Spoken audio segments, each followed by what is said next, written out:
Hi, this is Joachim for statisticsglobe.com, and in this video I will show you how to select the rows with the maximum or minimum value within each group of a data frame. In the video I'm going to show you two examples, and both of these examples are based on the data frame that we can create with lines 2 to 5 of the code. So if you run these lines of code, you will see that at the top right of RStudio a new data frame object appears.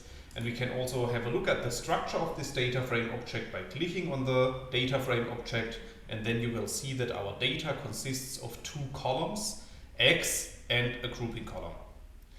So let's assume that we want to find the maximum value of each group of our data frame. Then we can use the functions of the dplyr package, and in order to use the functions of the dplyr package we first need to install and load the dplyr package. I have installed the package already, so I'm just going to load it with line 8 of the code. And now we are able to apply the code that you can see in line 10. So in this line of code we are first specifying the data frame that we want to use. In this case we have called our data frame data. Then we are applying the pipe operator. Then we are applying the group by function, and within the group by function we are specifying the column name of our grouping column. So in this case the name of our grouping column is group. Then again we are specifying the pipe operator, and finally we are applying the top n function of the dplyr package in order to extract the first row of each group. So when we run this line of code, you can see that at the bottom in the RStudio console a new table is returned, and this table is showing the maximum value of each group of our data frame. So the maximum value of the group A is the value 2, the maximum value of the group B is the value 5, and the maximum value of the group C is the value 10. So in this example you have learned how to select the row with the maximum value based on the functions of the dplyr package. However, I want to show you another alternative which is based on the Datatable package. And in order to use the functions of the Datatable package we first need to install and load the Datatable package, as you can see in lines 12 and 13 of the code. I have installed the package already, so I'm just going to load it with line 13 of the code. And now we are able to apply the functions of the Datatable package. So as you can see in line 15 of the code, we are applying the setDT function to our data frame.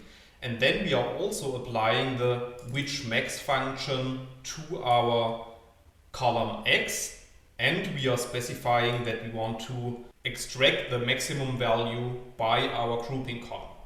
So if you run this whole line of code, you will see that at the bottom in the RStudio console, another output is created, and this output is actually showing exactly the same values as I have shown you before in example 1, which was based on the dplyr package.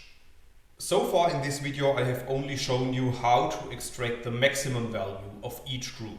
However, it is also possible to extract the minimum value of each group with the Datatable package.